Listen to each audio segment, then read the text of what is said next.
자, 오늘은 하나님이 기뻐하시는 제사라는 말씀으로 우리 히브리서 13장 마지막 말씀 우리 보도록 하겠습니다. 자, 우리 성경에 보면은요, 참 제사에 대한 언급을 많이 하십니다. 그래서 우리 기독교를 잘 모르시는 분들은 기독교에도 제사가 있구나라고 이렇게 생각을 하는데, 자, 그거는 오해예요. 같은 단어 제사를 쓰고 있지만 그 한국에서 말하는 제사, 그리고 우리 성경에서 말하는 제사는 완전히 다릅니다. 우리 한국에서 말하는 제사는 명절, 그리고 그 기일에 조상님이나 죽은 사람에게 드리는 제례죠. 그래서 우리가 그 내용을 결국 보면 뭐냐면 그 돌아가신 분에게 드리는 진지상이에요. 진지상. 자, 이거를 잘 차려드리려고 온갖 그런 복잡한 절차의 과정을 하는 것, 자, 이것이 한국에서의 제사입니다. 자, 우리 성경의 제사는 그럼 무엇인가? 우리 구약 성경에서 말씀하는 제사는 하나님께 올려드리는 희생제물이에요. 자, 하나님께 감사의 제물로 또는 내 죄를 대속하기 위하여 소나 양이나 염소나 이런 비둘기 같은 이런 짐승을 잡아가지고 제단 위에 드리는 것, 자, 이것을 제사라고 합니다. 자, 그리고 이 구약의 제사는 지금 어느 곳에서도 어느 누구도 드리지 않고 있어요. 구약의 제사는 우리 역사 속에서 완전히 사라져서 현재까지 이어오고 있습니다. 자, 그런데 그 제사가 있던 그 시절에도 늘 문제가 많았습니다. 왜냐하면 그 제사의 이 목적과 취지에 어긋날 때마다 이것이 이제 하나님께서 명하신 것이긴 하지만 하나님께서는 이 제사를 문제 삼으셨어요. 제사의 목적은 뭐냐면 하나님과의 교제에 있거든요. 하나님 사랑하여 드리는 희생 제물, 이것이 제사입니다. 하나님은 왕이십니다. 하나님은 주인이십니다. 이걸 인정하면서 하나님을 공경하며 감사하기 때문에 그 하나님의 사랑의 마음을 표현하는 것이 성경의 제사예요. 자, 첫 번째 우리 성도님들 잘 아시는 번제가 그렇습니다. 제사장이 취하는 그 가죽을 제외한 모든 부분을 그대로 불로 태워서 하나님께 향기나는 제물로 올려드리는 거예요. 제사자는 아무것도 취하지 않고 전부 다 드리는 사랑의 온전한 헌신, 이것이 번제입니다. 자, 두 번째 이제 화목제가 있죠. 하나님을 사랑하며 하나님과 뗄 수 없는 관계로 나아가는 제사가 화목제예요. 하나님을 사랑하면 당연히 가족과 이웃과도 화목이 이루어지는 겁니다. 그래서 하나님과 화목하고 가족이 화목하고 이웃과 화목하는 것이 화목제예요.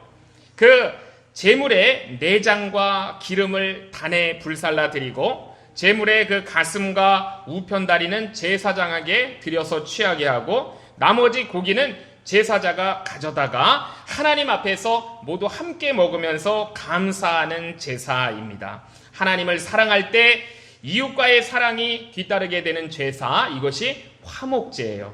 자, 세 번째 속죄제라는 것이 있습니다. 하나님의 사랑과 깨질 때가 있는 거죠. 하나님의 사랑의 관계가 깨질 때가 있는데 그건 언제냐면 우리가 죄 지을 때입니다. 자, 그때 이제 속죄제를 드리는 거예요. 자, 이 사랑의 관계를 다시 회복하기 위한 것입니다.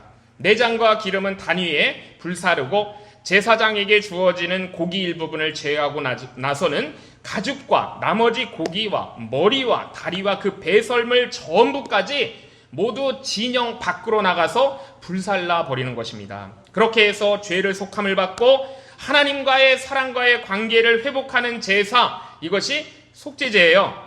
자, 네 번째 속건제라는 것이 있습니다. 우리 성경에 보면 하나님께 어떤 해를 가했거나 또는 이웃에게 어떤 해를 가했을 경우에 그 보상의 의미까지 담은 제사가 속건제예요. 자, 그래서 하나님을 사랑하고 공경하는 삶을 회복함으로써 이웃과의 관계도 회복되는 제사, 이것이 속건제입니다.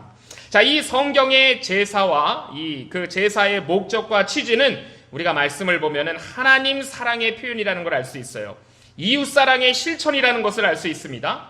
자, 그런데 이 제사에 사랑의 그 진실함이 없게 되면은 하나님께서는 제사가 드려지던 그 시절에도 전혀 기뻐하시지 않으셨다라고 말씀하세요. 그래서 이 제사의 한계점에 대해서 하나님께서는 구약 성경에서 계속 지적해서 말씀을 해 주셨습니다. 자, 먼저 우리가 살펴볼 부분이 그 이스라엘의 첫 번째 왕 사울인데요. 이 사울은 굉장히 멋진 사람입니다. 어디다 내놔도 정말 아쉬울 데 없고 빠지지 않을 좋은 조건을 갖추고 있고 외모를 갖추고 있던 사람이 사울이에요. 자, 이 사무엘상 9장을 보면은요, 그의 배경과 그의 외모를 말씀하는데, 자, 제가 한번 읽어드릴게요. 베냐민 지파의 기스라 이름하는 유력한 사람이 있으니 그는 아비엘의 아들이요 스롤의 손자요 베고라스의 증손이요 아비야의 현손이며 베냐민 사람이로다. 기스에게 아들이 있으니 그의 이름은 사울이요 준수한 소년이라. 이스라엘 자손 중에 그보다 더 준수한 자가 없고 모든 백성보다 어깨 위만큼 더 컸다라고 말씀합니다. 자, 이 기스가 사울의 아버지인데요. 유력하다라는 것은 권세 있는 자다라는 뜻입니다. 사람들이 존중해서 머리를 조아리는 정말 그 지역의 대표적인 사람이라는 뜻이에요. 자, 사울이 바로 그런 집안의 사람이었습니다. 자, 뿐만 아니고 준수했다 그랬는데 쉽게 말씀드리면 진짜 잘생겼다는 뜻이죠. 아주 용모가 출중했다라는 것입니다. 그래서 성경의 표현은 또 어깨 하나만큼 더 컸다. 키도 굉장히 컸어요. 외모와 풍채가 훌륭했습니다. 자, 그래서 사울이 이렇게 시작을 잘했어요. 자, 그런데 정작 왕위에 올라가서 변질됐습니다. 참 좋아가지고 하나님께서 선택을 그렇게 하셨는데 뭐 자리 때문에 그런지는 모르겠지만 권력에 그가 취하면서 자신의 위치를 모르고 사무엘 대신 나가서 번제를 자기가 드리는 그런 실책을 범했습니다. 하나님께서 굉장히 슬퍼하셨어요. 자, 그 다음에 더 중요한 변질, 결정적인 변질은 뭐냐면 아말렉과의 전투 후에 있었습니다. 자, 이 아말렉과의 전투는 하나님께서 명령하신 전투예요. 그래서 당연히 이겼습니다. 하나님께서 이 아말렉을 심판하시기 위해서 사울에게 명한 일이기 때문에 이건 하나님이 하신 일이에요. 사울이 이겼지만 전적으로 하나님의 은혜로 승리한 것입니다. 자, 그런데 이제 그 심판을 위해서 하나님께서 아말렉의 모든 것을 하나도 남김없이 다 진멸하라고 말씀하셨는 그런 명령이 있었는데 이 사울이 전쟁이 끝나고 눈으로 보니까 이 정말 괜찮은 게 많았습니다. 자, 그래서 거기에 자신의 사람의 생각이 개입하게 된 거예요. 정말로 괜찮아 보이는 그런 육축과 물건들을 이 사울이 살짝 챙겼습니다. 은혜를 입은 순간에 사람의 욕심이 들어간 거예요. 하나님의 뜻을 알면서도 자기 생각대로 했습니다. 자, 하나님께서 굉장히 노하셨어요. 사무엘을 보내가지고 이렇게 말씀하셨습니다.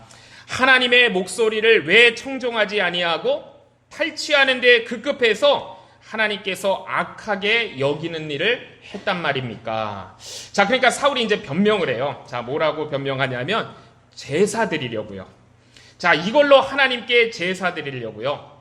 여호와 하나님께 제사하려고 좋은 것을 좀 챙겼습니다. 자, 핑계가 참 그럴듯했습니다. 좋은 것으로 하나님께 제사 드린다 그러면 자, 하나님께서 좋아하실 줄 알았나 봐요. 자, 그런데 전혀 아니었습니다. 노였어요.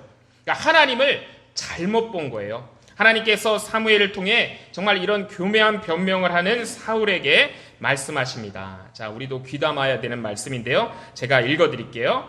사무엘상 15장입니다. 하나님께서 번제와 다른 제사를 그의 목소리를 청종하는 것을 좋아하심같이 좋아하시겠나이까? 순종이 제사보다 낫고 듣는 것이 수양의 기름보다 나으니 이는 거역하는 것은 점치는 죄와 같고 완고한 것은 사신, 죽은 신, 우상에게 절하는 죄와 같습니다. 라고 얘기했어요.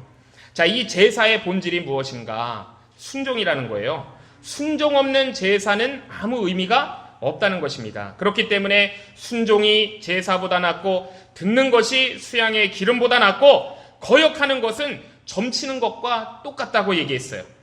자, 그렇게 해서 제사 드리는 것은 그냥 우상에게 드리는 제물, 그거랑 마찬가지다라는 것이죠. 자, 이것이 사울이 망하게 되었던 돌이킬 수 없는 변질이었습니다.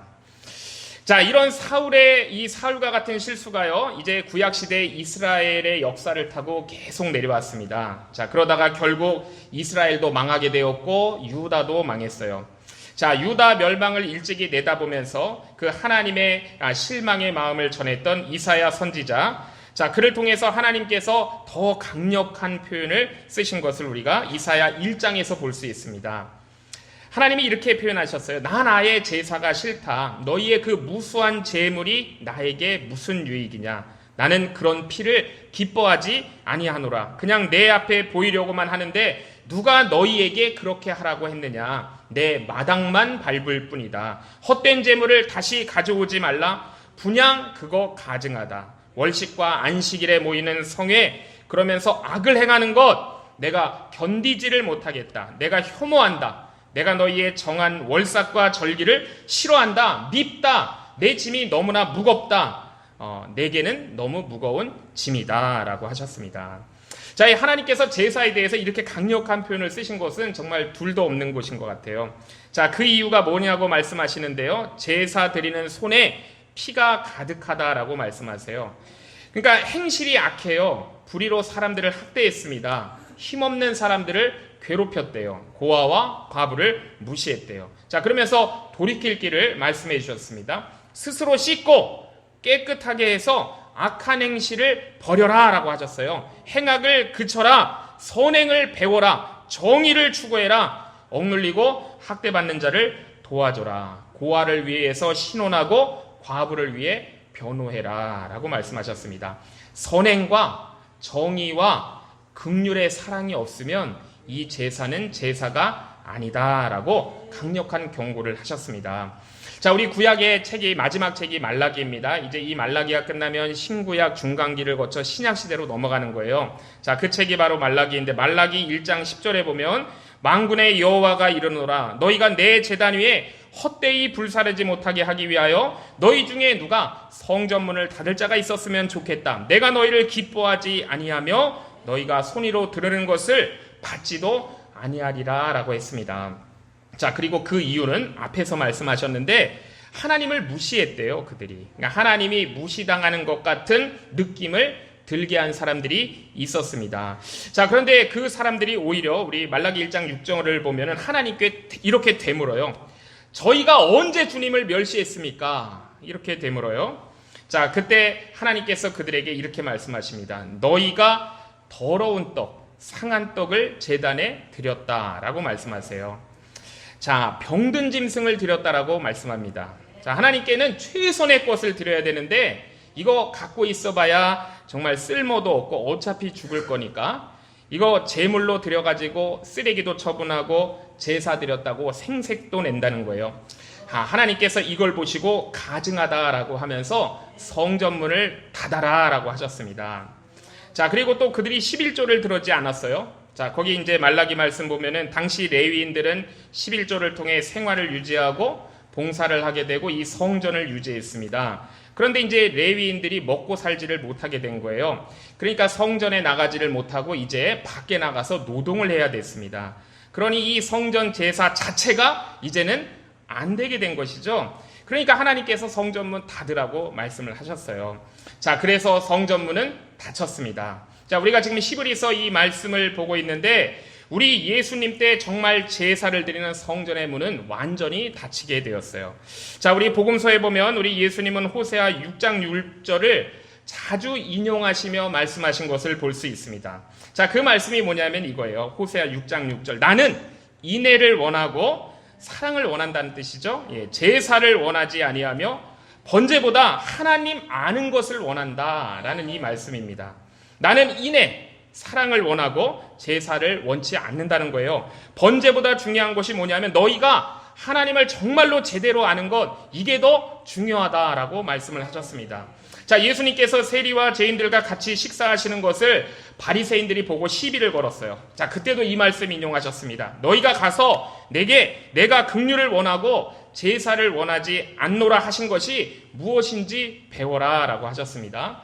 또 안식일에 예수님의 제자들이 배고파가지고 미리삭을 이렇게 부벼가지고 까먹는 것을 가지고 바리새인들이 보고 또 시비를 걸 때 예수님께서 또 이 말씀을 인용해서 하셨어요. 나는 자비를 원하고 제사를 원하지 아니하노라 하신 뜻을 너희가 알았더라면 괜히 무죄한 자를 정죄하지 않을 것이다 라고 예수님이 말씀하셨습니다. 자, 우리 예수님이 참 좋아하셨고 이 자주 인용하셨던 말씀이 호세아 6장 6절 말씀인데요. 자, 이 말씀의 핵심은 뭐냐면 제사보다 사랑이라는 거예요. 자, 우리 성도님들 한번 따라해 주실까요? 제사보다 사랑이다. 네. 자, 그러면서 우리 예수님께서는요, 이 공생의 시간을 계속 지내시면서 성전의 몰락을 암시하는 말씀도 많이 하셨습니다. 자, 이 솔로몬 때 최초로 예루살렘 성전을 지었어요. 성전은 뭐 하는 곳인가? 제사 드리는 곳입니다. 나중에 우리 신약 성경에서 보는 그 회당과는 다른 곳이에요. 회당은 공부하는 곳이에요. 말씀 공부. 회당은 그 말씀 묵상하는 곳이에요. 회당은 기도하는 곳입니다. 그런데 성전은 뭐냐? 근본적으로 제사 드리는 곳이에요. 자, 우리 신명기 이후의 제사는 이동하는 성전인 성막에서 제사를 드리다가 이제 솔로몬 때 고정된 그 예루살렘 성전을 지으면서 성전에서만 제사를 드리도록 되어 있었어요. 하나님은 그 성전에서만 제사 드리는 것을 받으셨습니다. 자, 그 성전을 예수님께서 보시면서 한탄하셨어요. 그 성전이 정말 강도의 구렬처럼 이권 다툼이 되었고, 이권 다툼의 장이 되었고, 시장처럼 된 것을 보시고 한탄하시면서 장사하는 사람들 다 몰아내고 그 환전상 뒤집어 엎었습니다.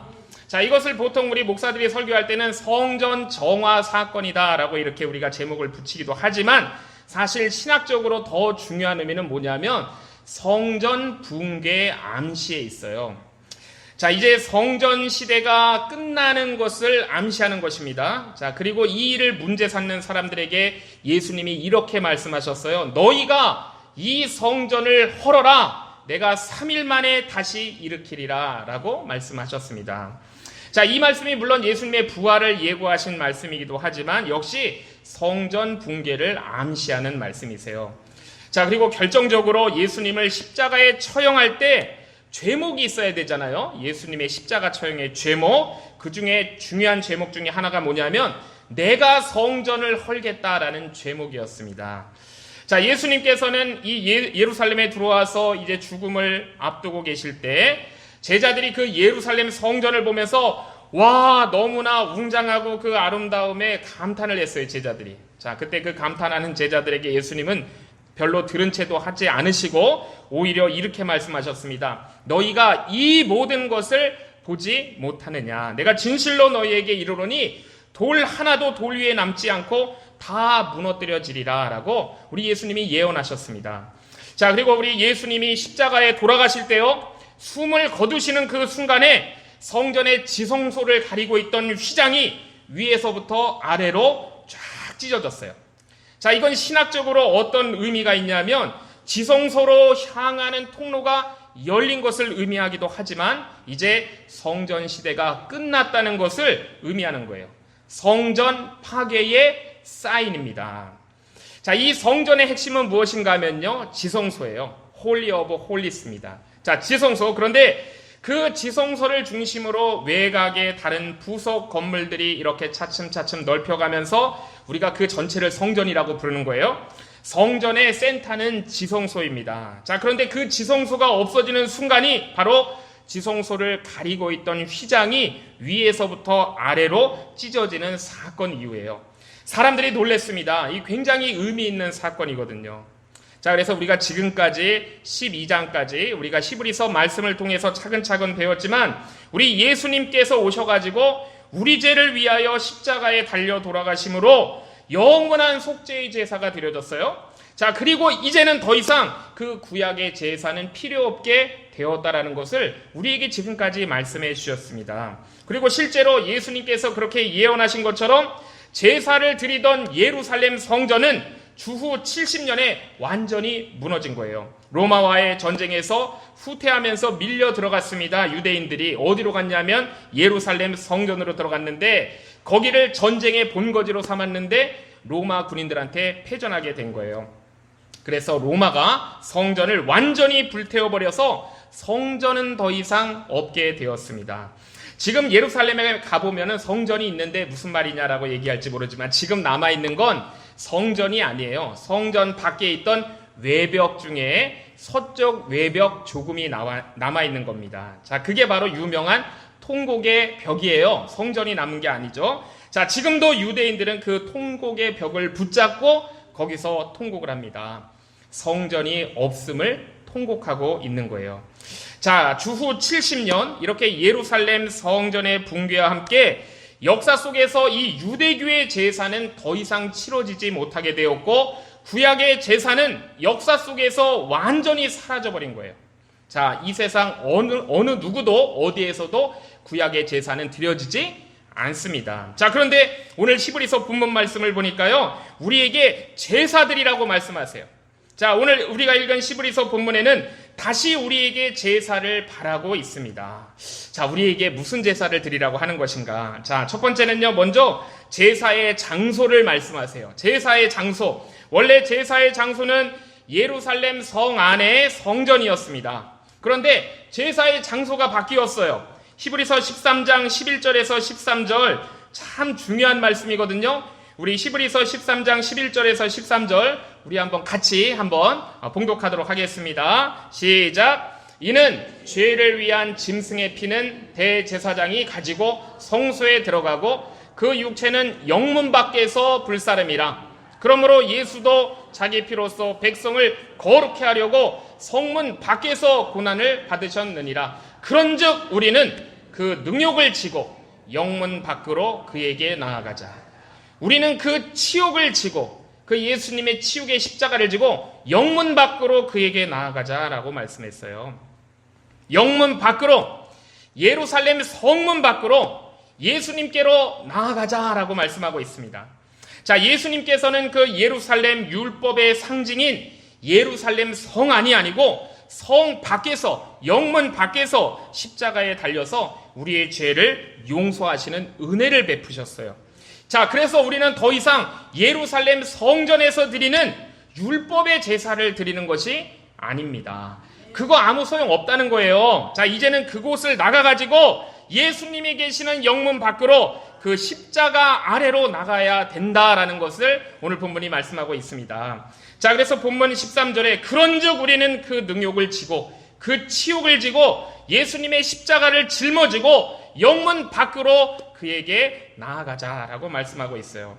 자, 굉장히 중요한 표현입니다. 예수님을 처형한 예루살렘이 어떤 곳인가? 그곳은요, 그 예루살렘 성 안은 권력이 있고 명예가 있고 부가 있고 이기심의 아주 센터인 곳이에요. 자, 그곳에는 형식, 자기의, 교만, 증오와 싸움이 있는 곳입니다. 자, 그런데 예수님께서 끌려가신 영문 밖에는요, 은혜와 사랑과 겸손과 이타적인 삶이 있는 곳이에요. 자, 그래서 우리의 제사는 바로 그것, 하나님의 은혜와 사랑이 강물처럼 흘러넘치는 십자가 밑에서 드려져야 된다는 거예요. 제단이 옮겨졌습니다. 무너진 성전에 있던 제단이 이제 영문 밖 십자가로 옮겨진 것이에요. 자, 우리가 그곳으로 나아가야 되는 겁니다. 자, 그러면 이 영문 밖 그 십자가의 제단이 무엇을 의미하는 것인가? 영문 밖 십자가 제단은 십자가 복음을 의미하는 거예요. 십자가의 도를 의미하는 것입니다. 십자가 말씀이에요. 자, 이것이 십자가 제단입니다. 자, 우리가 드릴 참제사, 우리가 제사 드려야 할 곳, 이제는 복음 안에서만 가능한 제사라는 말씀이에요. 그리스도의 십자가를 통해서, 거기서 올린 보혈을 통해서 우리가 죄 용서함을 받고 우리가 거기서 구원을 얻고 거기서 영원한 생명을 누리며 하나님의 자녀로 선언되는 곳이 어디인가? 십자가 아래라는 거예요. 거기가 바로 복음의 제단입니다. 제단이 옮겨졌어요. 자, 내가 지금 어디에 있는가? 영문 밖으로 십자가 아래로 예수님께 나아가자라고 오늘 본문이 말씀하고 있습니다. 다른 길은 없어요. 십자가 아래 복음의 제단 밖에는 없는 거예요. 옛 종교, 세상 철학, 권세, 명예 그거 다 뒤로 해버리고 영문 밖 십자가에 예수님께로 나아가야 한다는 겁니다. 자, 그래서 예수님께서 말씀하신 거예요. 내가 곧 길이요 진리요 생명이니 나로 말미암지 않고는 아버지께로 올 자가 없다라고 하신 거예요. 자, 수치를 짊어지신 예수님께로 나아가야 되는 거예요. 거기가 바로 우리가 참 제사를 드릴 곳이다라는 것입니다. 자, 그럼 거기서 어떤 제사를 드리라고 말씀하시는가? 우리 15절 말씀 한번 보겠습니다. 우리 15절 말씀. 자, 우리가 어떤 제사를 드려야 되는가? 시작. 이러므로 우리가 예수로 말미암아 항상 찬미의 제사를 하나님께 드리자. 이는 그 이름을 증거하는 입술의 열매니라 라고 말씀했습니다. 자, 우리가 드릴 제사가 뭐냐면 찬미의 제사래요. 찬양의 제사랍니다. 자, 그리고 그것이 무엇인지 다시 설명해 주시는데 그 이름을 증언하는 입술의 열매다라고 말씀하세요. 자, 그리스도의 이름을 증언하는 거예요. 그리스도의 이름을 고백하는 겁니다. 자, 이게 바로 입술의 열매예요. 자, 우리가 이제 제사 드리기 위해서 더 이상 짐승을 잡아 피를 흘리지 않아요. 마음에서 우러나오는 찬미, 찬양, 이것이 우리의 제사라는 거예요. 자, 우리 찬송이 무엇입니까? 하나님을 하나님 되시게 하는 것이 찬송이에요.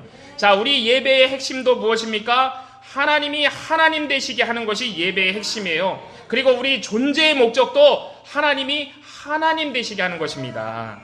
자, 우리 이사야 43장 21절에 하나님께서 우리를 새 창조하여 불러낸 이유를 말씀하시는 성경이에요. 이 백성은 내가 나를 위하여 지었나니 나를 찬송하게 하려 함이라 라고 말씀하셨어요. 자, 하나님께서는 당신을 찬양하도록 우리를 구속하여 불러내셨다라는 겁니다.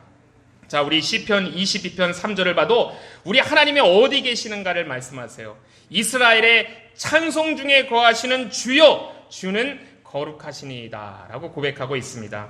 하나님의 임재가 가장 온전한 곳이 어딘가? 이스라엘의 찬송 중이라는 거예요.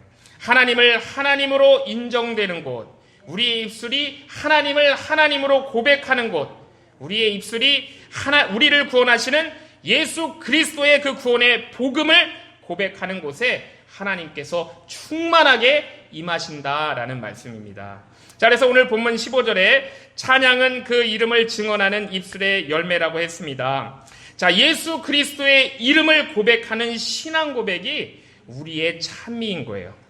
자, 이게 제사인 것입니다. 우리가 드려야 하는 제사. 내가 만일 내 입으로 예수를 주로 시인하며 또 하나님께서 그를 죽은 자 가운데서 살리신 것을 내 마음에 믿으면 구원을 받으리라. 사람이 마음으로 믿어 의에 이르고 입으로 시인하여 구원에 이른다 하셨습니다. 그래서 누구든지 주의 이름을 부르는 자는 구원을 받으리라 라고 말씀하신 거예요. 자, 이게 찬미의 제사, 찬양의 제사입니다. 복음을 믿고 예수 그리스도를 향한 신앙을 고백하고 또 우리가 혼자만 고백하는 것이 아니라 만백성 가운데 나가가지고 예수가 주님이십니다. 예수가 그리스도이십니다. 그분이 하나님의 아들이세요 라고 이렇게 선포하는 이 선포, 전도, 이것이 찬양의 제사인 거예요.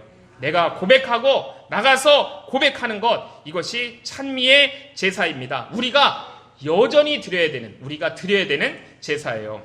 자, 믿으세요.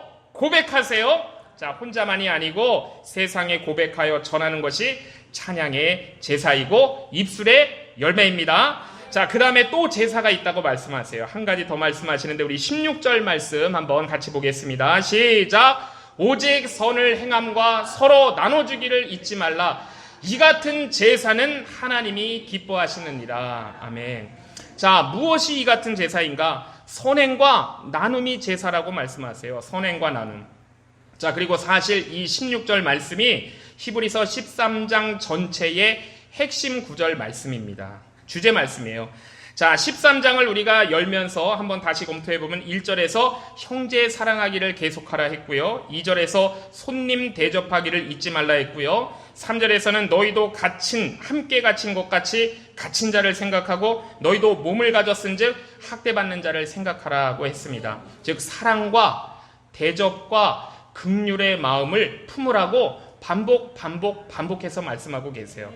자, 그 다음에 특히 또 히브리서 공동체가 당시에 말씀 사역자들을 홀대했던 것 같은 느낌을 오늘 본문을 보면 받게 됩니다. 아마 이 말라기 상황과 현실과 비슷했던 것 같아요. 그래서 이 13장 히브리서 마지막 장에서는 반복해서 또 깨우쳐 주세요. 7절에 보면 하나님의 말씀을 너희에게 이루고 너희를 인도하던 자들을 생각하며 저희 행실의 종말을 주의하여 보고 관찰하여 보고 저희 믿음을 본받으라 라고 말씀합니다. 또 17절을 보면은요, 너희를 인도하는 자들에게 순종하고 복종하라. 저희는 너희 영혼을 위하여 경성하기를 자기가 회개할 자인 것 같이 하느니라. 저희로 하여금 즐거움으로 이것을 하게 하고 근심으로 하게 말라. 그렇지 않으면 너희에게 유익이 없느니라 라고 말씀하세요. 자, 왜 이렇게 말씀하셨는가? 당시 이 말씀 사역자는 구약시대 레위 지파처럼 교회의 돌봄이 없이는 생활할 수 없는 사람들이었습니다. 자, 그렇기 때문에 선행과 돌봄의 사실 주 대상이 그들이었어요. 자, 그런데 그들을 홀대하고 힘들게 만들었던 모양이에요. 자기를 스스로 보호할 수단을 갖지 못한 사람들을 근심의 탄식으로 말씀 사역을 하게 하지 말라라고 말씀하고 있습니다. 자, 그래서 이들을 대상으로 한 사랑과 선행과 배려가 히브리서 말씀에서 중요한 한 가지 제사로 언급하고 있는 거예요.